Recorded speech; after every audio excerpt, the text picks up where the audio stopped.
This is Ethan, and I'm here with Dave, and together we are Dave and Ethan's 2000-inch Weird Al podcast, episode 243-inch. On this episode, we premiere our interview with UHJeff Nucera that we recorded right after his first day on the set of Weird the Yankovic Story back in February 2022. It's Dave and Ethan's 2000-inch Weird Al podcast. It's a podcast about Weird Al. It's Dave and Ethan's 2000-inch Weird Al podcast. Seriously, the whole podcast is about Weird Al. Dave and Ethan's 2000-inch Weird Al podcast. You don't have to listen, but we're glad you are. Dave and Ethan's 2000-inch Weird Al podcast. Where were you on the night of September 8th, 2022? I didn't do it, I swear! No, it was... That's a coincidence! How could it have been me? Ethan, no, stop. I'm talking All right, about... I confess, it was me! I'm the one who put the empty carton of milk back in the refrigerator! Ethan, calm down. Calm down. I've been a bad little boy, Mother! What are you gonna do about it? What are you gonna do about it? What are you gonna do? Stop! Please! September 8th, 2022 was the world premiere of Weird the Al-Yankovic Story at the Toronto International Film Festival. Oh, yeah, right. The 2-year anniversary was this past weekend. In honor of the 2-year anniversary of the world premiere of Weird the Al-Yankovic Story, this episode we will be airing the Weird the Al-Yankovic Stories Chapter 7. We know what you're thinking. What? Another chapter? I thought that series ended with Chapter 6 back in April 2023. Well, if you were thinking that, you'd be wrong. Right after Ethan and I recorded our 6-part recap of our day on the set of Weird the Al-Yankovic Story, we also recorded with UHJeff Nucera directly after each of his 2 days on set, so we could capture each and every single detail while it was still fresh in his mind. We're excited to dive into Chapter 7, but right now, it's time for What's Happening in Weird Al-related news! The rumors are true. Weird Al's song, Dare to Be Stupid, shows up in a film which recently premiered during the opening weekend of this year's Toronto International Film Festival. Are we allowed to say the name of this film on the podcast? I don't know. The title does contain some spicy language. Let's just say that the film was written by Mariel Heller and stars Amy Adams. And also, let's just say the title of the film is Night Bitch. And let's just hope that intern Frank remembered to bleep that. The film is scheduled to be released in the United States on December 6th. Big Dipper Creamery in Tulsa, Oklahoma has announced they will hold a UHF night on Friday, September 20th from 6 p.m. to 9 p.m. at the South Peoria Avenue location. There's a lot of exciting stuff going on that night, so how about we just ask Big Dipper Creamery owner Sami Cooper to tell us all about it? Hey there. How's it going, Sami? Yeah, it's going great. How are you doing? We're doing great. We're very excited to hear all about UHF night at the Creamery. Yes. But I understand you have a few Weird Al UHF-themed flavors that you'll be having at the UHF night. Yeah, so we are going to do a riff off of the Twinkie Wiener sandwich, as we all know. And so we've decided we're going to do a vegan version. Awesome. Yes, so it's Weird Al friendly. And we're also going to do a regular dairy version. And what it is it's a marshmallow ice cream sandwiched in between Twinkies. And then we're going to put candied bacon sprinkled on top or fake bacon on the other one. And then we're going to have a yellow, Cheese Whiz yellow cream to go on top. And so we are super stoked. We made it today and it was weird. Great. I saw your Instagram video and it looks delightful. I mean, when you were first sort of teasing that something was coming, I was like, is it going to be Twinkie Wiener flavor ice cream? Is that going to be disgusting? It actually looks really good though. Sure. Yeah.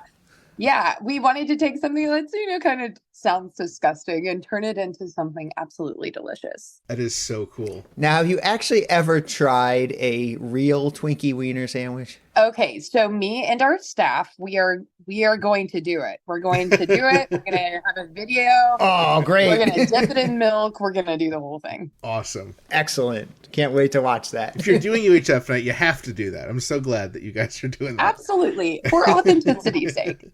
So you grew up in Tulsa? Yes, I'm from Sand Springs, so close to Tulsa. Has UHF just been something that you've grown up with? Yes. Yeah, we watched the VHS videos in my grandparents' living room from when I was a baby we watched it like last week. I introduced my own children to it.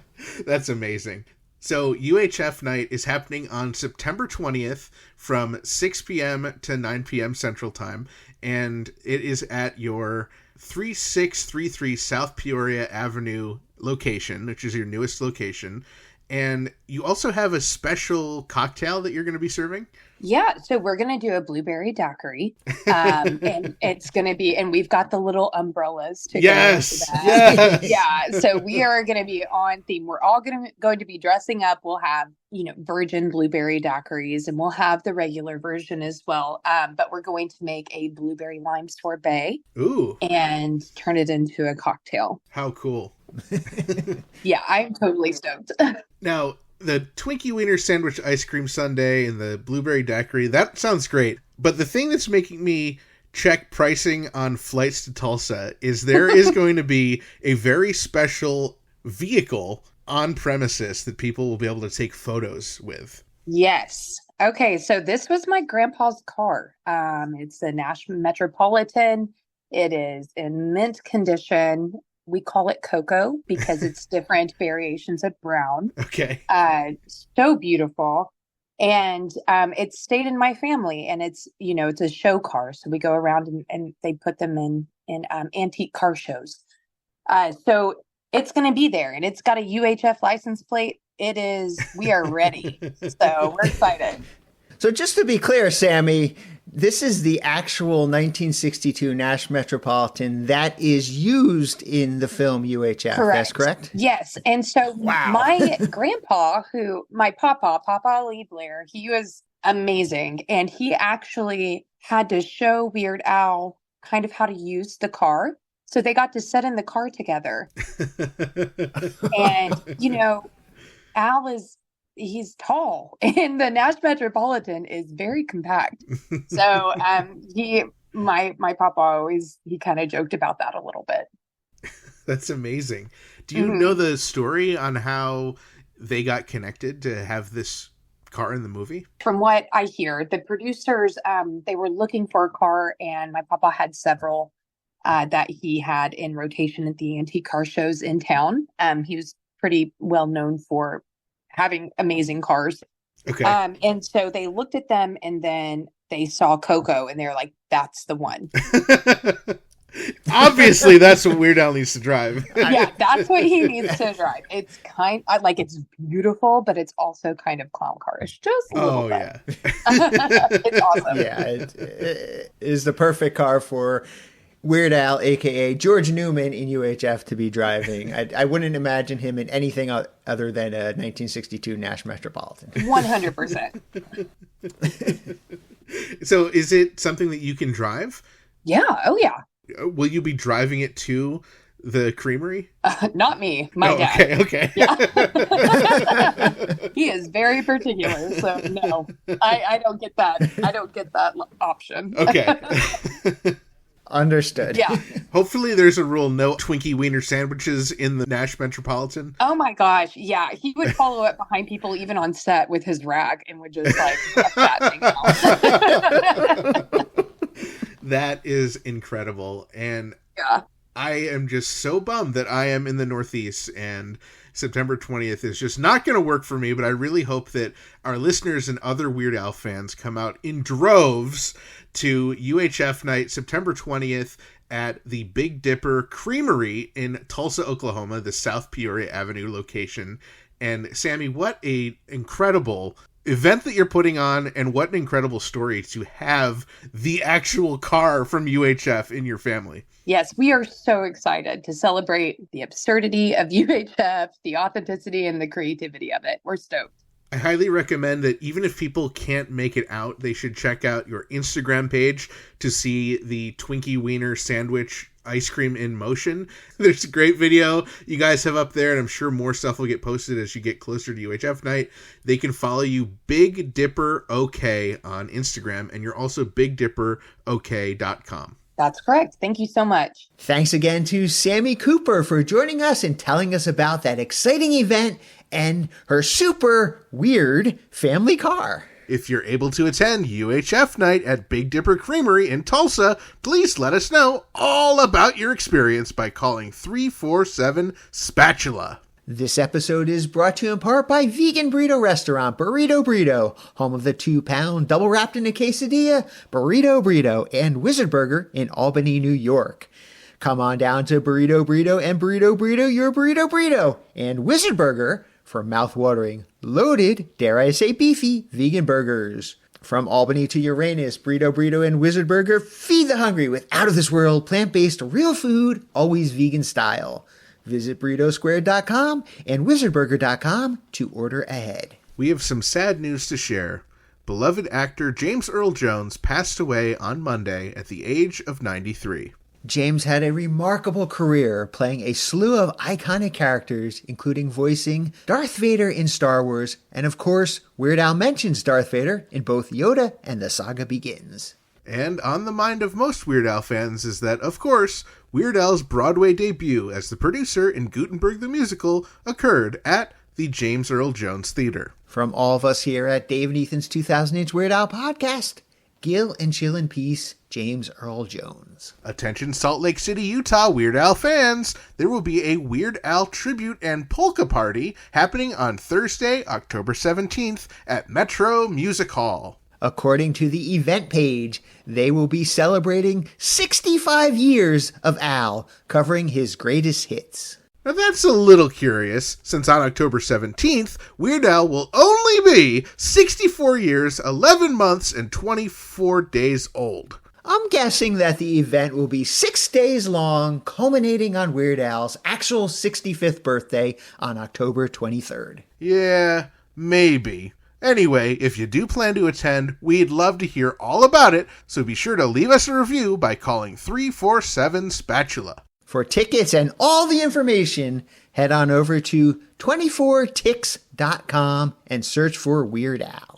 And now it's time for What's Happening in Dave and Ethan's 2000-inch Weird Al podcast-related news. We are joined by Matt Kelly and Matt Milligan from the Weird Al-Gorithm podcast to tell us about an exciting episode that they have dropping this Friday, September 13th. Welcome, guys! So, what is this episode you have lined up? It is the most exciting episode we've ever recorded of the podcast. I mean, people have been begging for this for decades, honestly, eons, I would say. Before the show even existed, Milligan, we were being told that this collaboration had to happen. I didn't even know who you were at the time.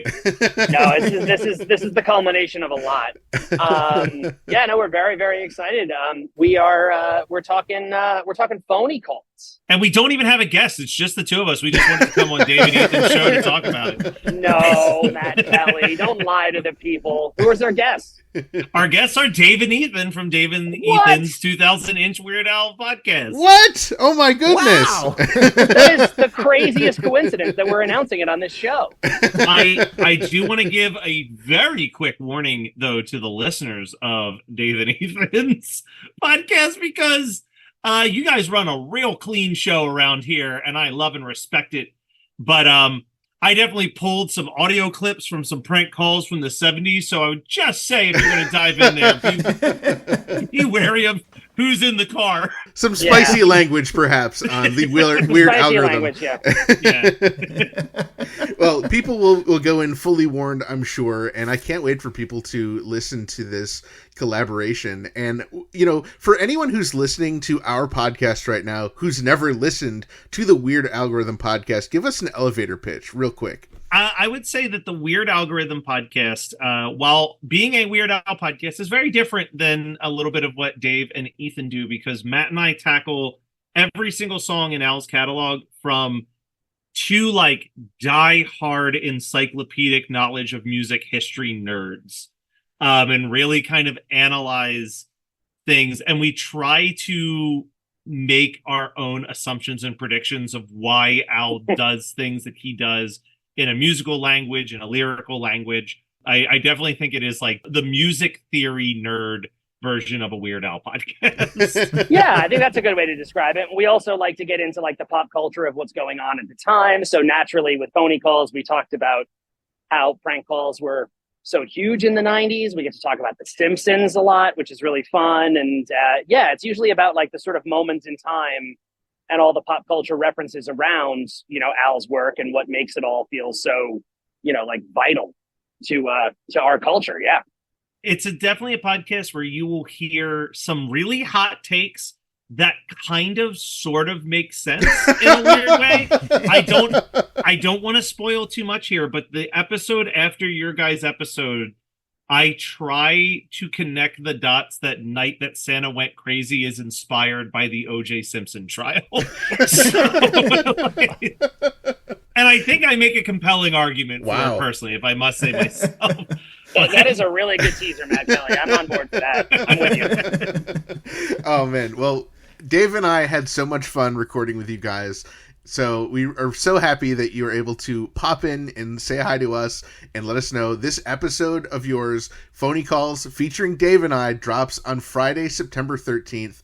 People can follow you on Instagram at Weird Algorithm Podcast, weirdalgorithmpodcast.com, and of course, anywhere podcasts can be downloaded and listened to, they can check out and subscribe to the show. Yeah, listen to the episode on Friday the 13th, an infamously lucky day for listening to things and doing anything. Well, thank you for joining us, Matt and Matt. This was so much fun recording Phony Calls with you. And of course, so much fun recording this with you. And we're definitely going to invite you back next episode so you can share even more exciting news about another one of your upcoming episodes. Oh, we can't wait. Can't wait. Now, as we've mentioned, right after our very own UHJeff Nucera spent his first day on the set of Weird Al Yankovic Story in February 2022, he rushed right home and recorded an interview with us. Like right after. I don't think he even had time to brush his teeth. And we'd like to remind you that as with the episodes Dave and I recorded together, recounting our day on the set of Weird Al Yankovic Story, what you're about to hear was recorded before anyone had seen the film or knew all that much about it. As such, some of the things we say may not make much sense hearing it 2.5 years later, but we felt it was important to capture the events of the day as they were fresh in our mind. And don't worry, we won't make you wait another 2.5 years to hear it, because it's finally time to hear all about UHJeff's day as a background actor in Weird Al Yankovic Story Stories, Chapter 7.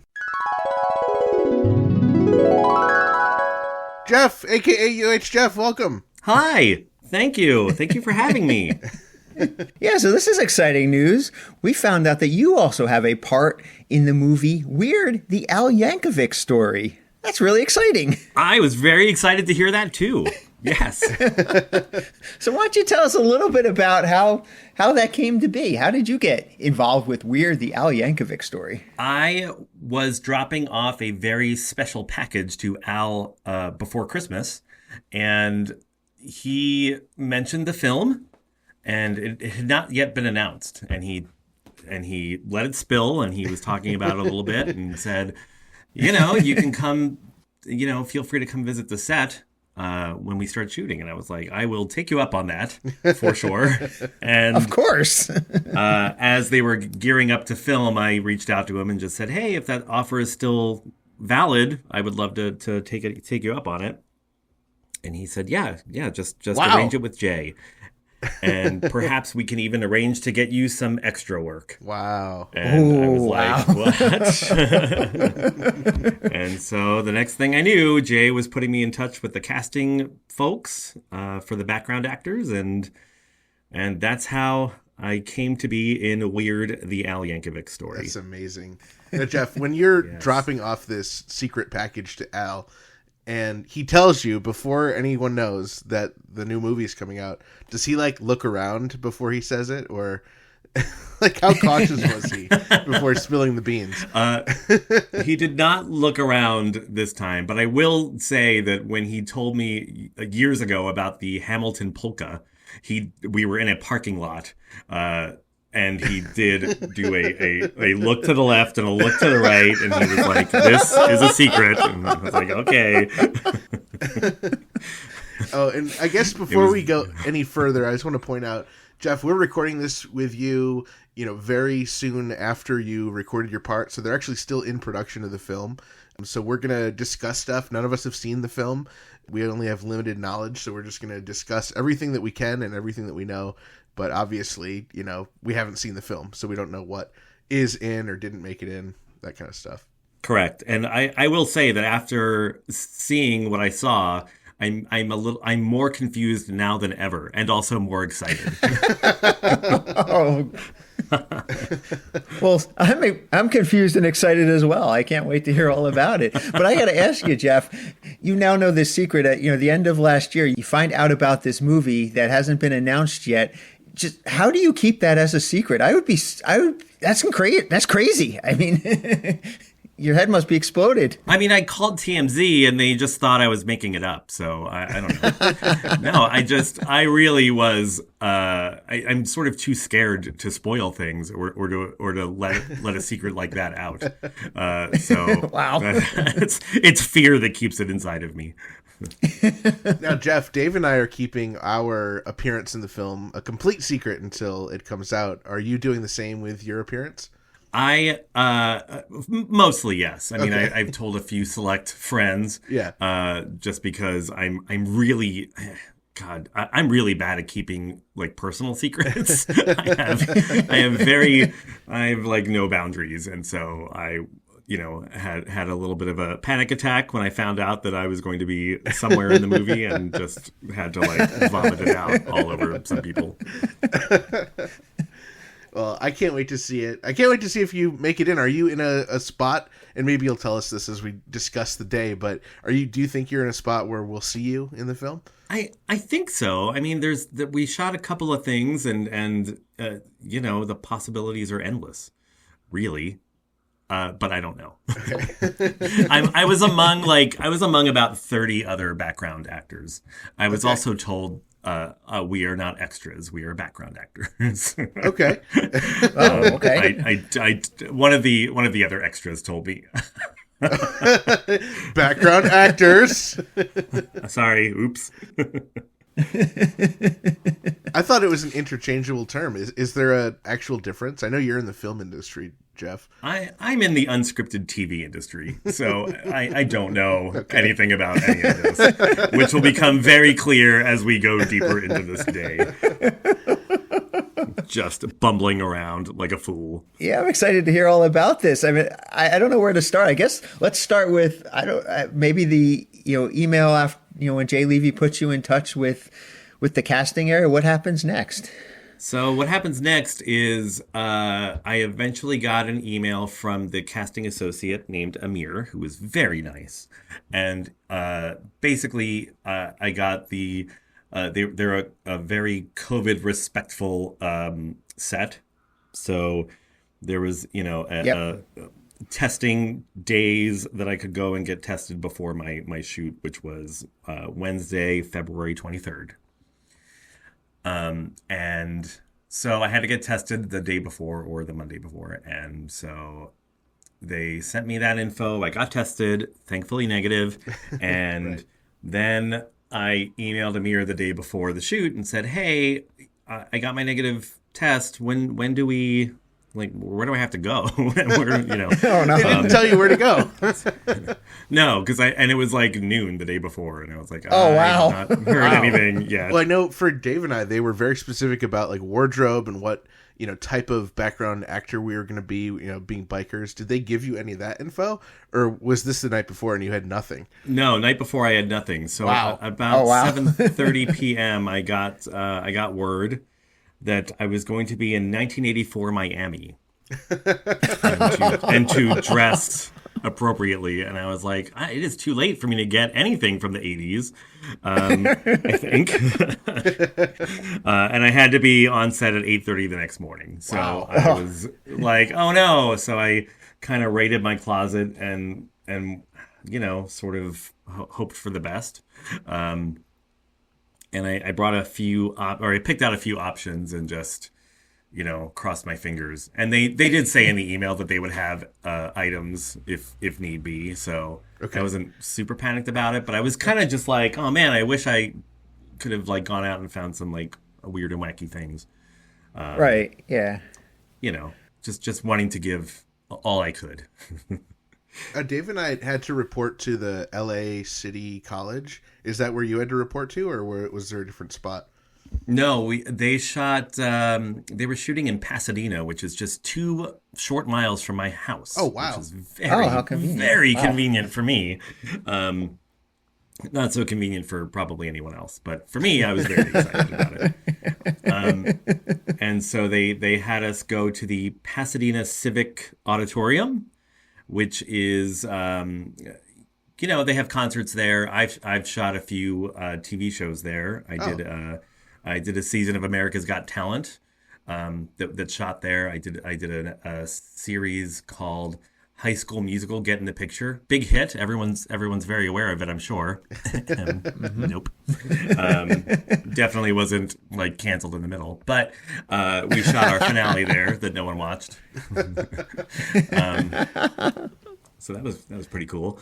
So it was nice to, it's and they have conventions there and stuff. So it's a space used often in Hollywood. So I was very familiar with it, and so I had to report about a block away from there, where they set up base camp, where all the production managers were kind of over there. COVID check-in and regular check-in and all of that stuff was right there. So at this point, all you know is that you're going to be in 1984 Miami. And do you know anything else about what's going on with this scene, or does that all happen when you get there? I knew it was a concert, a 1984 concert. Oh, okay. And the next morning, the 23rd, after I checked in, I sort of realized in the original trailer, Al's character was arrested in Miami. And so yes. Oh, maybe I'm getting some exciting rock bottom Al Yankovic story here. He was arrested for lewd behavior or something like that. Right, so I was right. like, am I going to see some extra Daniel Radcliffe? Who knows? Hey. So you get there, 7:30 in the morning, you check in, everything. Or was your costume approved, or they have stuff for you? Yeah, so I brought a few things, and it was 8:30. How dare you? I brought a few items, and sort of we get there, I get there, and I've got a few options, including the outfit I wore on the New York Times Magazine shoot. Oh, the Weird Al wow. shoot. I have this black flowered Hawaiian shirt and my jeans and some Vans. I actually brought a pair of Vans that Kenneth Gwinnett got me. They were pretty stinking majestic. Wow. But very cool. They were deemed to 70s. So I just had to wear my standard black and white checked Vans, which was also still very cool. Yeah, it's still cool. Yeah. And so they were looking at the stuff I brought, and one of the wardrobe people, she just said, I think you're fine, just how you are. She's like, oh, wow. You could, and she talked to some of the other stylists, and they were like, yeah. I mean, he's there for a Weird Al concert. He can dress like Weird Al. So I was like, all right, great. Very that cool. was easy. Very easy fitting. And so that was the wardrobe experience. Wow. And actually before that, I'm sorry, I skipped a step.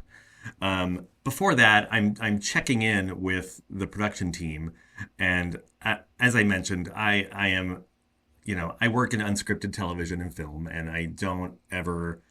It's been a long time since I've been in scripted anything, and I've never dealt with film before. Yeah. So, I don't know what background actors are doing, in between anything. I don't know what is happening in their world. So I approach the person handing out paperwork, and I was like, "Hey, I'm here for the shoot," and he hands me this like stack of papers to sign from like the payroll company, and I was like, "Actually, I don't think I'm just like here as a guest. Like, I don't think." He's like, "No, you have to fill this out." And I was like, "Oh, all right." Copy that. And so that was kind of strange. And again, I was just sort of bumbling around and not really knowing what was going on. And I latched onto some poor background actor who was like, you could see me struggling. And he was like, "What's going on?" I was like, this is clearly my first day on a set like this. The experience Dave and I had was everyone else who was there for a background actor had done it dozens of times. So we're just, we're just complete idiots. So yeah, I mean, they all were like, they all just knew what to do and where to go instinctively. Right. And I was just like, what is happening? This is a whole new world to me. And I don't fully understand or recognize it. And it was frightening. I'm not going to lie. So I like latched onto this poor sap, and they sent us over for some breakfast. There was a food truck there, a catering truck, just like waiting to feed us, which was lovely.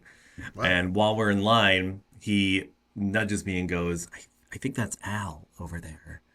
And I look over, and yeah, it sure was. And so I know Al, so I walked away from this guy, and he was like, I could hear him like gasping, like, "No, what are you doing?" Like clearly he was like, he's gonna get fired in his first 10 minutes on the set. And I walk over to Al, and I was like, "Hey, Al," and I could see in his eye, he was masked. I was masked. I could see on his face that he did not recognize who I was with the mask on, and my hair is very short. Oh, really? Now. Wow. And so I was like, "It's Jeff. Hi."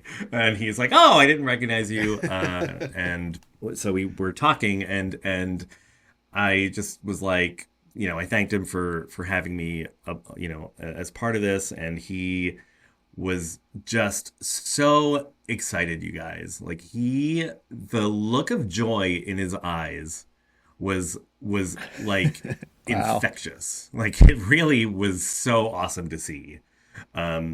I saw that look once before when Mandatory Fun hit #1 and we were doing Comic-Con, and I was helping out at the Comic-Con event. And it just was like really awesome to see that. And he was very much like,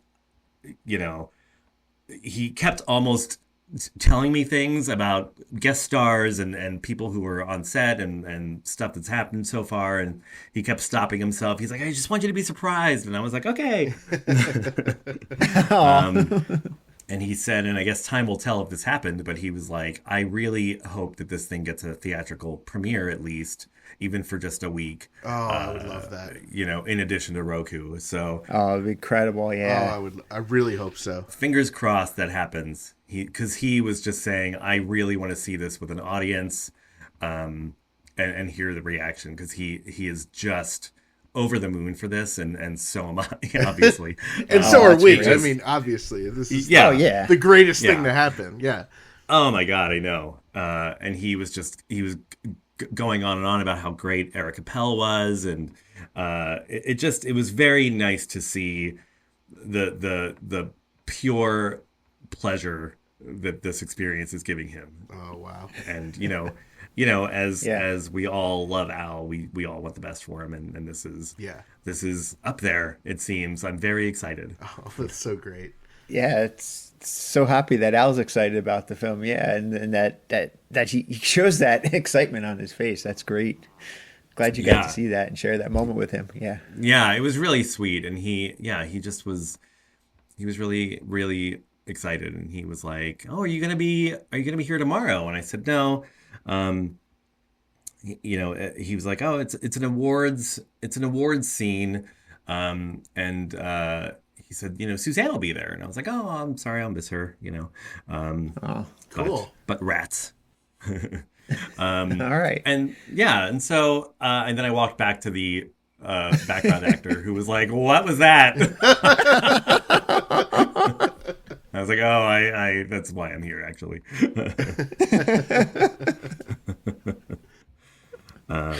And then we ate breakfast. Now that guy's following you around. It was funny. I was one of the oldest people there at the age of 46. Oh, I guess wow. middle-aged. Oh, really? Middle-aged Wow. people weren't going to see Al in 1984, I suppose, or they have better things to do than to be background actors at this point. It was me and there were three other kind of older guys. See, that's interesting because I kind of felt that, and I don't think we said this on when we were talking through our episode, but I sort of felt that Ethan and I were on the younger side of our group of background Definitely. Actors. Yeah. Yeah, that's interesting. I mean, that makes sense. You're in a biker bar, Yeah. Right. that kind of tracks. as does the mid-20s crowd for a concert in the 80s. Yeah. I guess that makes sense. Okay. And so was your background extra friend and were your other background actor friend and your other background actors, were they dressed up as they were going to a Weird Al concert too, Hawaiian shirts and Vans, or how were they dressed? No, they were dressed as generic 80s concert goers. There was a lot of hairspray. Okay. There was for the ladies. There was a lot of members only jackets. There's a lot of right. Wow. Yeah. It was kind of fun to see these cool. wardrobe choices. Yeah, and so we, nothing too crazy, but very much, I remember 1984 and I remember these outfits. Yeah, absolutely. So, did anybody have a Weird Al concert T-shirt, or did you see anything like that? Did they create merch? No, there was no merch, but I did see one of the. They had a set of roadies there for a scene. Okay. And we were all kind of being held in the same space inside the auditorium. Mm-hmm. And this guy, one of the roadies, had a lanyard that said "Weird Al Yankovic in 3D Tour of the Universe." Wow. Oh, cool. And I was like, that is so awesome. And unfortunately, they were taken back at the end of the day. Otherwise, I would have tried to bribe this guy for one. Do you think it was an authentic lanyard from the actual tour, or was it a reproduction? I think they were reproductions because they had a bunch of them, and they didn't. I don't know. I'm not even sure they had lanyards back then for that. May not have been invented. I don't know. Yeah, but it was really cool to see, and it was like, oh man, this is I'm seeing a Weird Al concert in 1984 today. That's going to be cool. Wow. That's really cool. So you get there around 8:30. What time do you actually get to the auditorium? Probably close to 1. Oh my gosh! Oh really? Wow. Yeah, it was. It took a while. I think they were shooting. They must have been. Oh, I mean, they were shooting some other stuff that morning, and so we were just kind of ready and waiting. And then they brought us over to the Civic Auditorium, and then we just hung out again in a holding area for a while until, gosh, probably maybe 3. I mean, we waited a long time, and I kind of knew that was going to be the gig, I guess, right? And which was fine because I have a real job and I was working, while we were waiting, so it was fine. Oh, okay. Yeah. I neglected to tell any of the any of my coworkers or employees that I was off gallivanting, becoming a movie star. Well, hopefully they're not listening to this episode and you don't get in trouble retroactively. Whatever, I'm freelance. That job is long gone by now. That's true. That's true. Okay, yeah. Fair enough. They finally called us down to the concert arena, if you will, heading right down into Miami. They kind of lined us up in front of the stage. It was sort of like a, like a not a mosh pit, but just standing. A standing room only.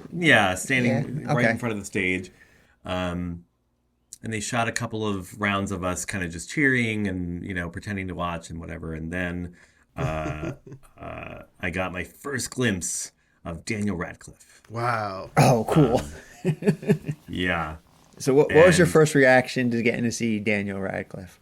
I was like, this is so bizarre and so perfect somehow. Isn't it? He really I don't know how to explain it, but he really is embodying 1980s Al.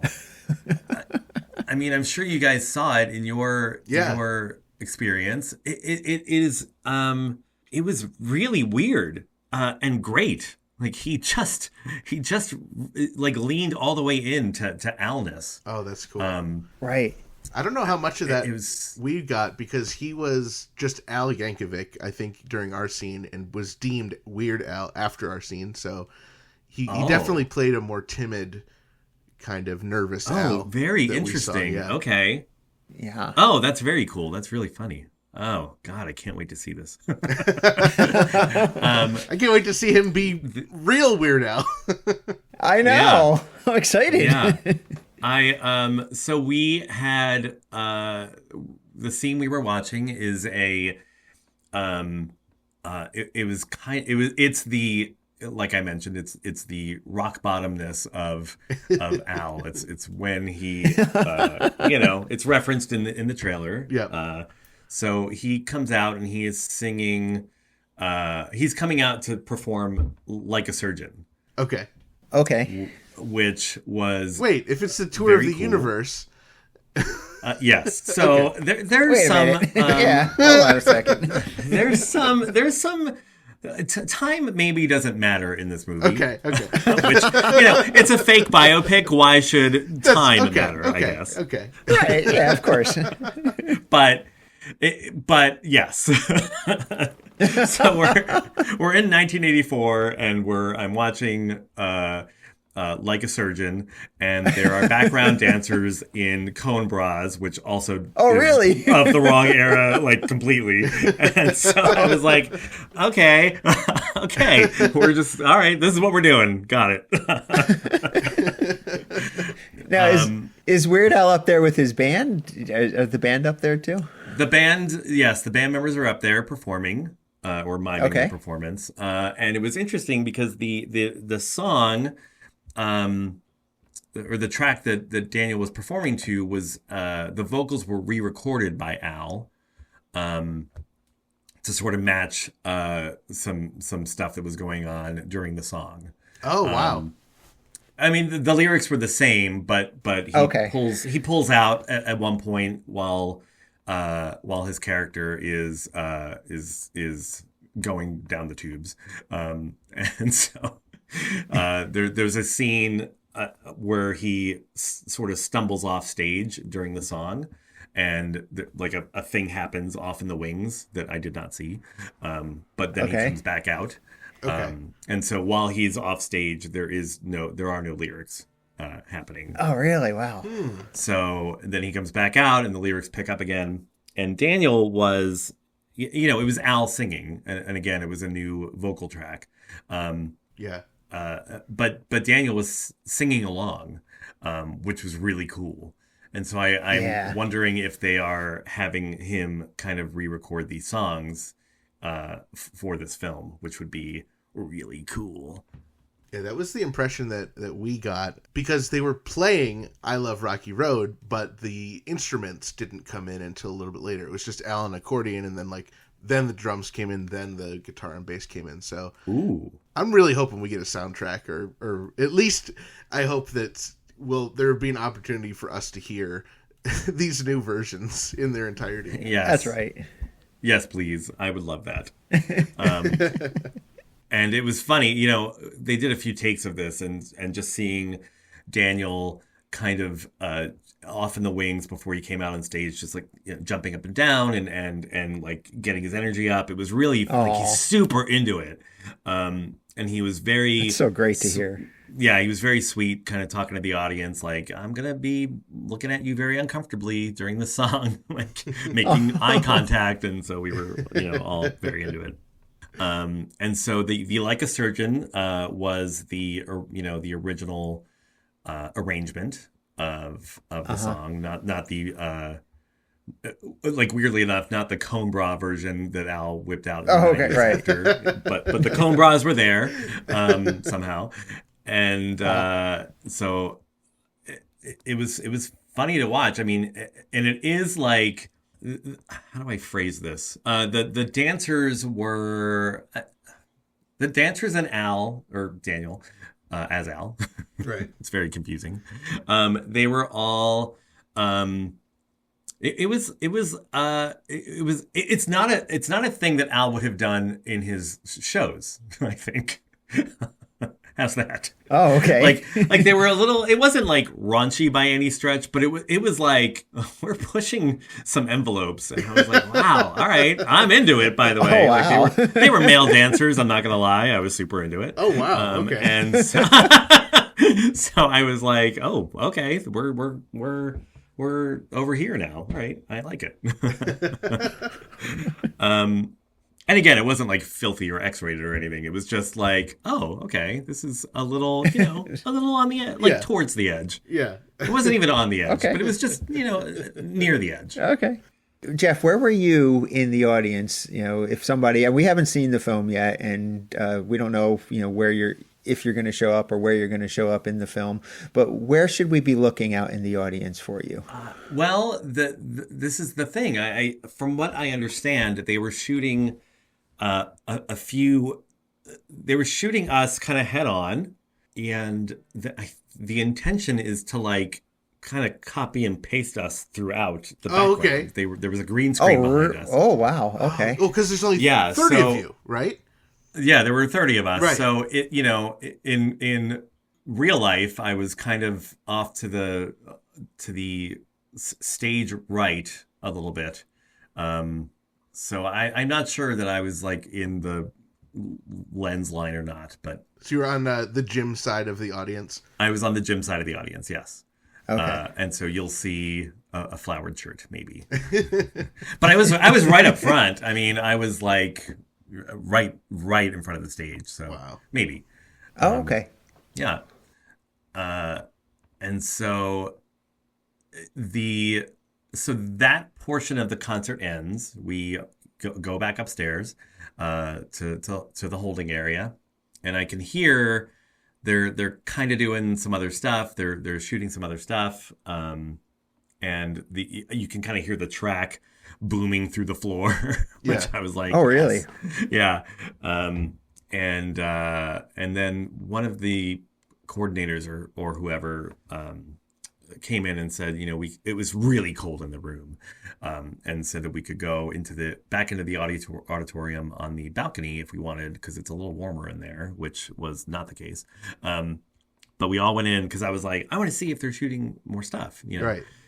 Sure, of course. or if I can see the stuff they're shooting, I guess. And so we go out there, and there's no one on stage, but they're in the wings shooting some stuff, and I couldn't quite make out what was happening.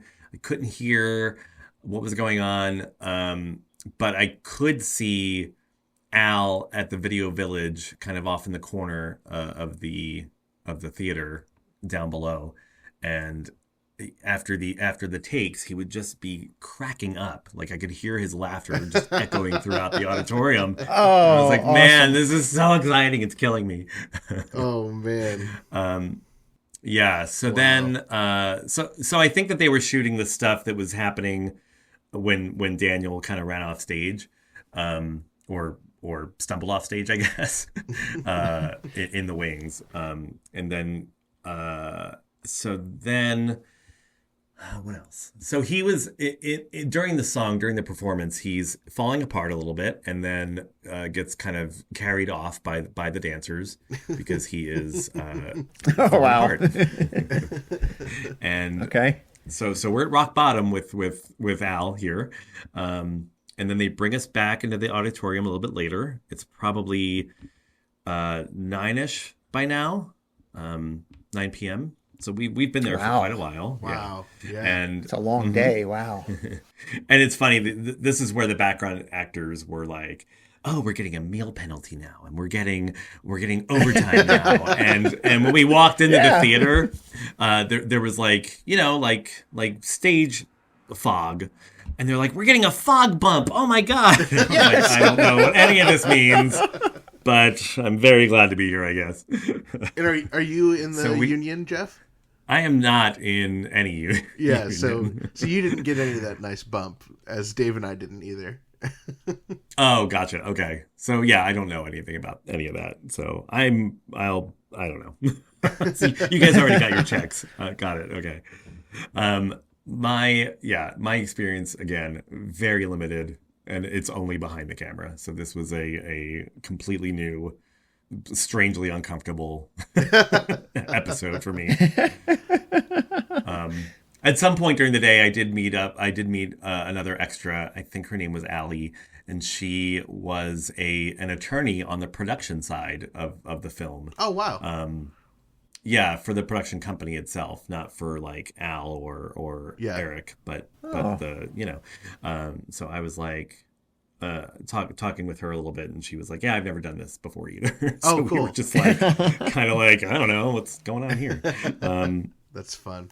Yeah, it was really fun, and so we are brought down again for the next scene, which is the Eat It scene. Wow. Is this the same concert, or are you guys at a different show? No, this is the same concert. Okay. I think, as far as I know, at least, we were kind of all put in the same spot. Okay. But I could hear the Eat It bells while we were in the holding area. And I was like, "Oh my God, Oh. get more!" Nice. So we go back into the auditorium, and we're just kind of standing there, and one of the coordinators or production folks, producers, whatever this guy was, came out and kind of read through what was going to happen and what we needed to do and how we needed to react. And it was basically Radcliffe comes out as Al. He is clearly kind of wasted, Okay. and which again, hilarious. And he's sort of taunting the crowd, and we're getting mad at him because he's like not playing Eat It for us. Oh, wow. Oh, okay. and the iconic line from the trailer, "You're all a bunch of slaves," Yeah. was cool. right there in front of me. Wow. That's awesome. Yeah. And so Daniel comes out, and he has no shirt on, and Oh, okay. and I gotta say, good for Daniel Radcliffe, and good for all of us who are into that sort of thing. Yeah. Because I was like, oh, Al's got some abs today. Good for everyone. Wow. Who knew? Yeah. It was like there were a lot of like very confused feelings that day. Not gonna lie. So Al comes out and just is like stumbling around, and we're booing him, and I'm like, this is very odd for me to be booing at an Al concert. Right. Just doesn't make any, like, nothing makes any sense anymore. So he eventually threatens to whip it out. Really? Which is what gets the crowd like going. We're all chanting, "Whip it out, whip it out!" And he,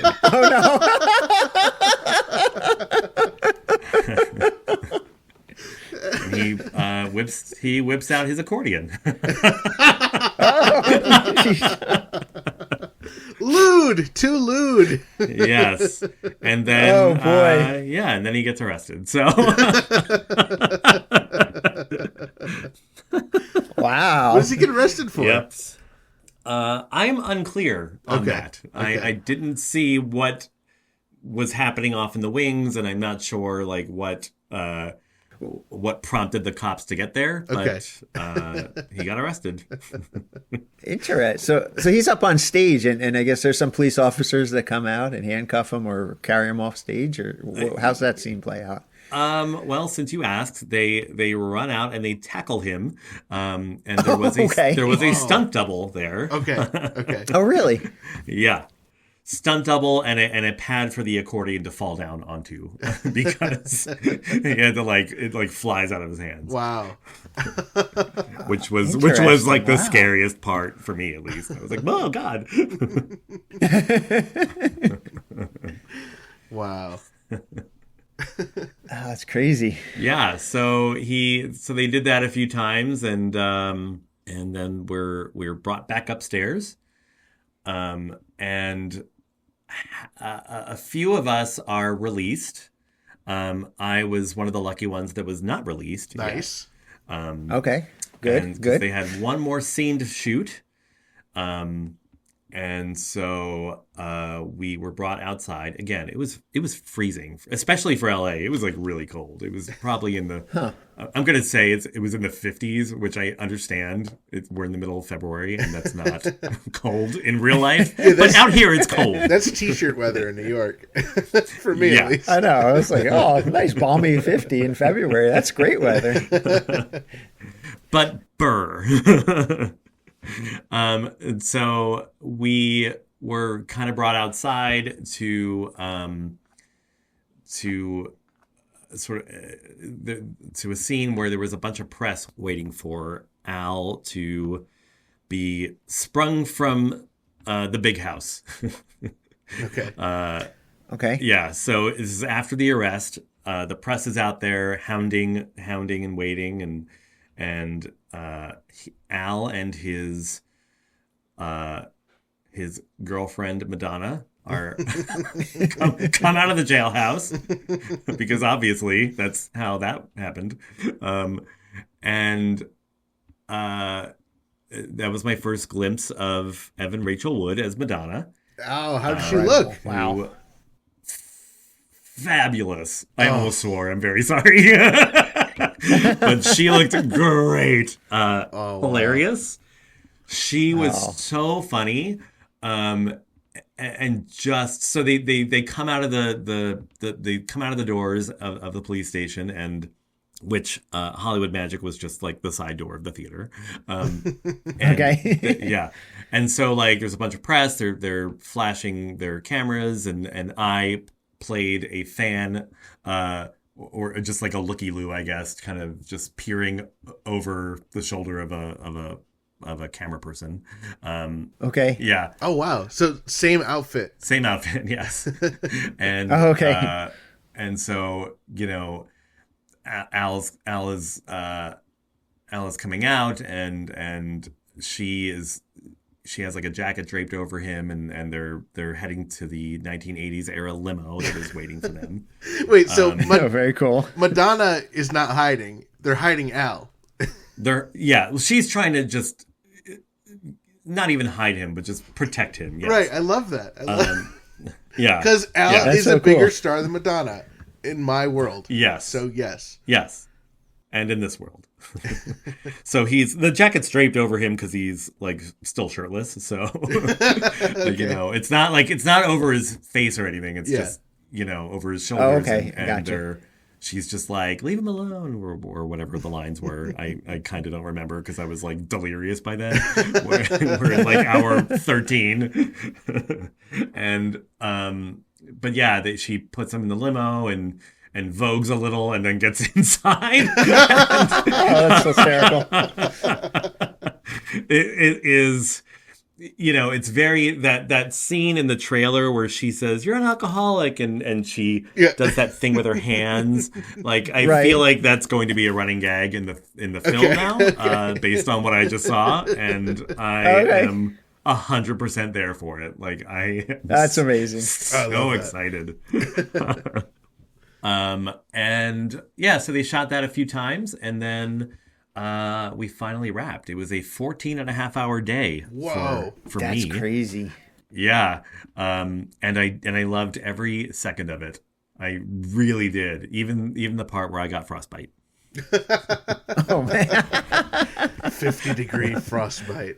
Now, so Jeff, did you have any interaction with Daniel or Eric Appel, or did you see Al again? Anything like that? No, none of the above. I was trying to be very well behaved, and also I had a lot of work to do. So, so I was like trying to just stay out of the way as much as I could. Yeah, and the reason I went up to Al in the morning is because I knew the day was going to be crazy and they were going to be like super busy. And, you know, it was funny. I didn't mention this earlier, but, you know, while in between takes, Al would, you know, sometimes run up to Eric and they would talk a little bit, or Al would talk to Daniel and Daniel would be like, yeah, okay. Like clearly there were not coaching, but just, you know, just thoughts being transferred back and forth. And it was really cool to see. And wow. And God, it was just so fun, you guys. I mean, you know, you saw some of it.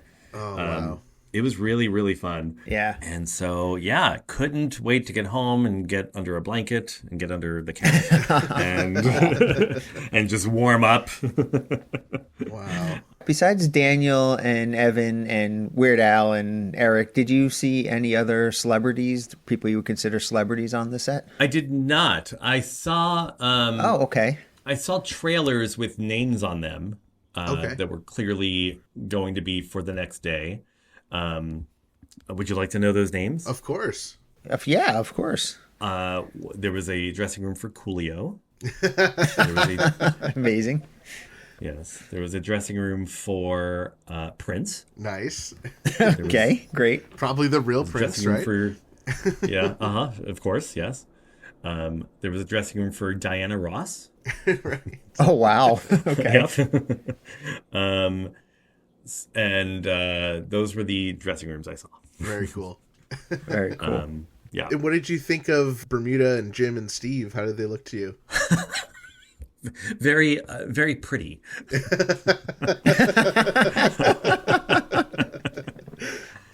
They didn't have any lines. I didn't see them do a whole lot. I mean, they were performing on stage. They looked. I mean, they're you know, very attractive gentlemen, and I mean, they're no shirtless Daniel Radcliffe, but they'll do in a pinch, I guess.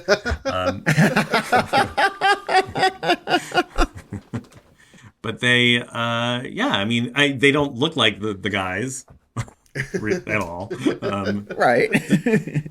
Were they in your scene? Yeah, they were in our scene. Okay, so you saw them. We did get to see the guys in the band, absolutely. I thought they looked enough like the guys that if you lined them up, I could tell you which one was Jim, which one was Steve, which one was Bermuda, you know? Yeah, fair enough. I mean, Jim's hair looked like Jim's hair. Right. Steve, tall and blonde. Yes. Bermuda, I was like, okay, sure, maybe. Okay. See, Jeff, and I felt that we saw the guys in our scene. You know, we got to see them briefly, and I think I felt a little bit more like you felt. You know, they were close enough, you know, but I felt like they probably could have looked a little bit more like the real band members. Yeah, but also I'm not sure, you know, how big of a role they play or how much that right. matters. That's true. And, you know, that's true. You know, again, Radcliffe is the star. and Absolutely. And it was pretty great. And he looks great. Oh God, yes. So good. Yeah, and that was the shoot day. Wow. It sounds incredible. It sounds like you had a great experience. I really did. I mean, like I said, this is a very new experience for me. I was very kind of nervous going into the day. I don't like to be on camera. I don't want to be on camera. There's no reason for me to be on camera. Yeah. Camera adds 10 pounds of awkwardness to my already heavy set of awkwardness. So I just was not. But for Al, I'll do anything. How's that? Yeah. Right. Fair. Once I knew what the scene was, I felt better that they were like, you just have to cheer at the Al concert. I was like, oh, I can do that. Sure. Yeah. It's a little bit of a stretch, but I think I can pull that one off. Well, having, the experience of being a background actor, is it something that you would do again? I have no intention of doing it again. In fact, the next morning I woke up thinking, well, thank God that's behind me. And then a thing happened. A thing happened? A thing? Yes. I got an email from my friend and yours, Amir, at the casting office, who said, hey, someone dropped out. Can you be on set by noon? Oh, wow. Whoa. Well, I think we're going to have to hear all about that in the next episode, Jeff, if you'd record another one with us. I would be happy to, yes. All right, well, thanks for joining us, Jeff. I'm really excited to hear about what happens on day 2 of your shoot from Weird the Al Yankovic Story. Me too. A huge thank you to our very own UHJeff Nucera for agreeing to record that with us and then thinking it was all a fever dream for the last 2.5 years until we finally decided to air it. And as always, UHJeff is the director and producer of a documentary currently known as Showgals about the incredible story of Tight and Nerdy, the all Weird Al burlesque troupe. Please do us and Jeff a favor by visiting BearToBeStupid.com to learn all about the film and see how you can contribute so we can finally see it. Well, that sound means we've got a call on the 347 Spatula Hotline. Let's take a listen to that call, intern Frank. Hello, Dave. Hello, Ethan. It's Ajax. I'm super duper stoked for Al to announce the 2025 tour, so I'm curious, what do you think will be the theme of the tour? And the tour name, I have 2 on my wish list. Perhaps Polkamania. Will there be a chance that Al performs all 14 of his polkas? I mean, that's a lot of polkas. Too much polka, perhaps? Nah.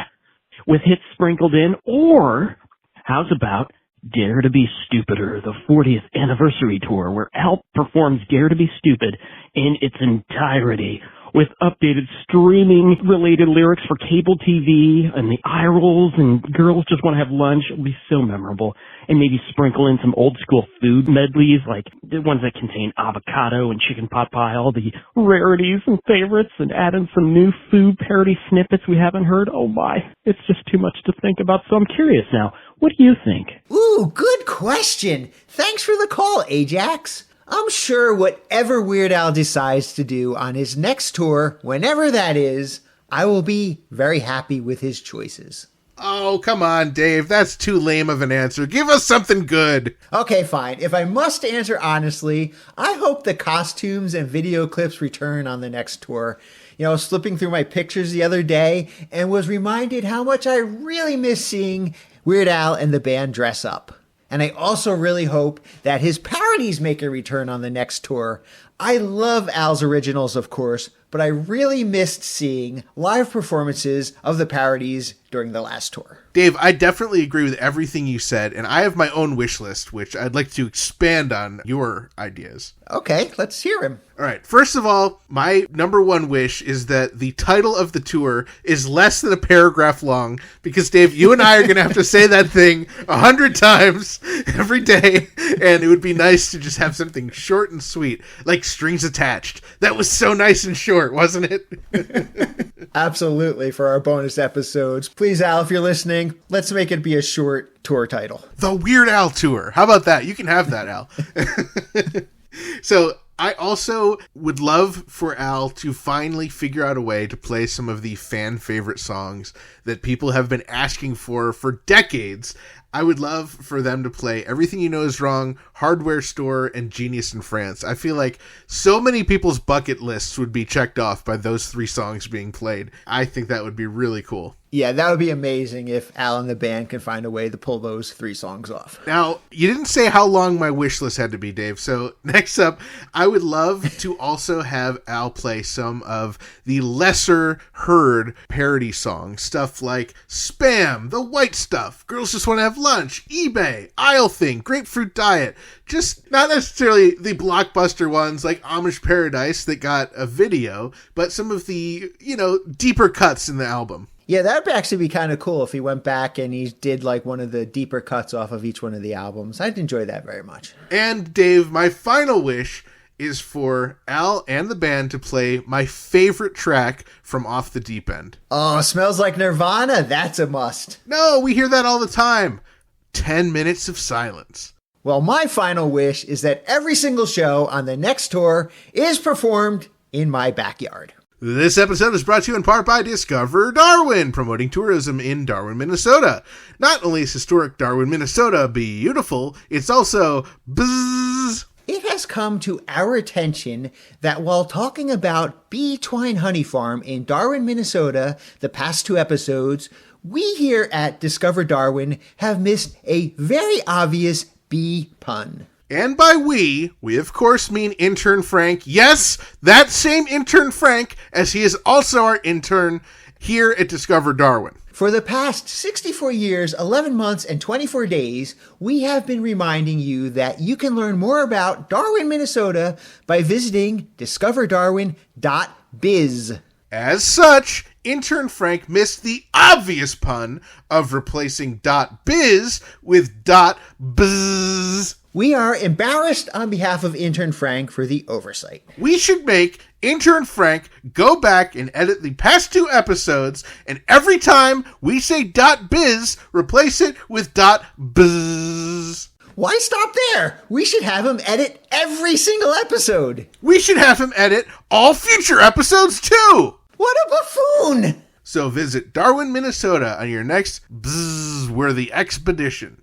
Discover Darwin, more than just the twine ball. And after you visit Darwin, Minnesota, be sure to attempt to visit www.discoverdarwin.biz.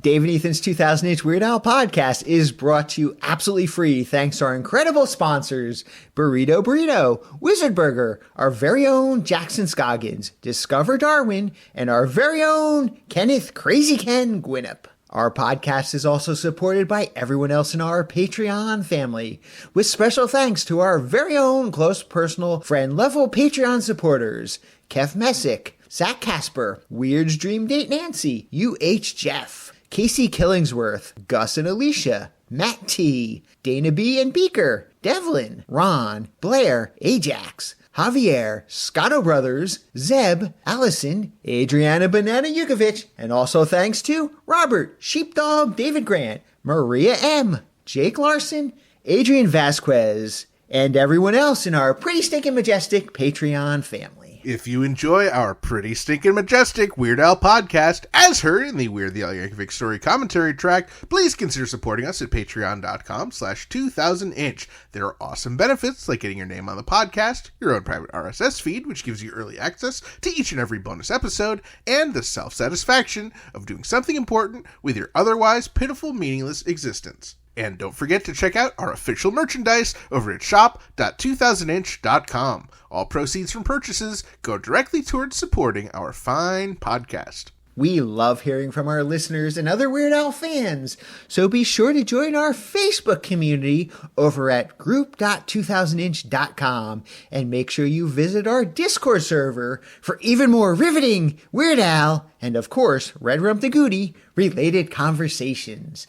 You can find both of those linked on our website, as well as information about past episodes and guests over at 2000inch.com or weirdalpodcast.com. Keep up on new episodes, podcast news, and events by following at 2000inch on Facebook, X, Threads, and Instagram. And be sure to subscribe everywhere you listen to podcasts so you don't miss a single episode. Not only does subscribing help the podcast, you can expect a big surprise today when you wind up with your head impaled upon a stick. Plus, we also love it when we receive voicemail via our official patent-pending 27-hour-a-day podcast hotline, 347-SPATULA, as seen in the illustrated Al of the Songs of Weird Al Yankovic. That number is 347-772-8852. Give it a call or a text, and you might even hear your message in a future episode. Thank you once again to our very own UHJeff Nucera for joining us to record this episode 2.5 years ago. Thank you to Matthew Kelly and Matthew Milligan from the Weird Al-Gorithm podcast for stopping by and telling us all about their Phony Calls episode, which drops on Friday, September 13th, featuring Dave and Ethan of Dave and Ethan's 2000-inch Weird Al podcast. And also a big thank you to Sami Cooper for filling us in on the upcoming UHF night and her family's connection to Weird Al. We'd also like to thank Melly, Sarah and Jordan Pereira, Peter Kaplowski, Ajax, Big Dipper Creamery, and our very own Claire Walsh. Thank you to the Grammy Award-winning Jim Kimo West for our incredible podcast theme song, and thank you to Weird Al Yankovic, as this podcast probably would not exist without him. Thank you also to John Bermuda Schwartz, Steve J, Ruben Valtierra, Jay Levy, and the irreplaceable Joe Jaffa. And a big thank you to you, our loyal listeners, subscribers, Patreon supporters, and sponsors, and everyone else who makes our podcast possible. Thank you for choosing Dave and Ethan's 2000-inch Weird Al podcast. And until next time, remember to gill and chill, keep listening to Weird Al, and stay cheesy. Dave, you know that restaurant Five Guys? I just learned that you can get the white stuff mixed into your milkshake. The white stuff? You mean vanilla ice cream? No, they have actual Oreo cream as a mix-in option. Ew, that sounds disgusting. I'd definitely buy one, though. So you think it's disgusting and you don't want to try it. What else would you do with it? I don't know. Rub it on my roast. Mix it in with my coffee. Spread it on my toast. Just be careful. Might get a pimple or two.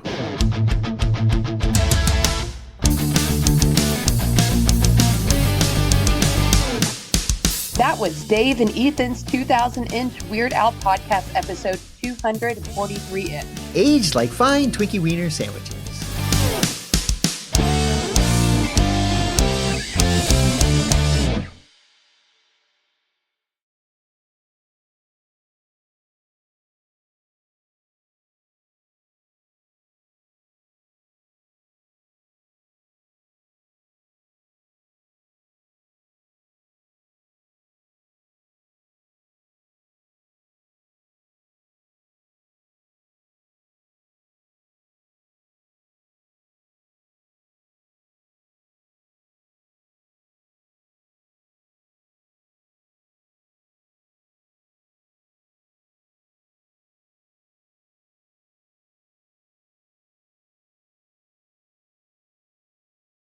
Yeah, so I brought a few things and it was 8:30. How dare you?